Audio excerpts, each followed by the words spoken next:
So, ayan, luto ng okra. Of course, luto na yan, naturalmente. Isusunod na natin ngayon itong kamote.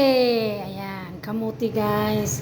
Susunod na natin yung kamote. Ayan, huwag nyo na intindihin yung kamay ko kasi yan yung nasira sa sa init kumukulong tubig.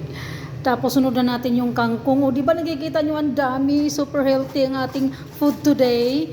Ayan, super healthy talaga siya.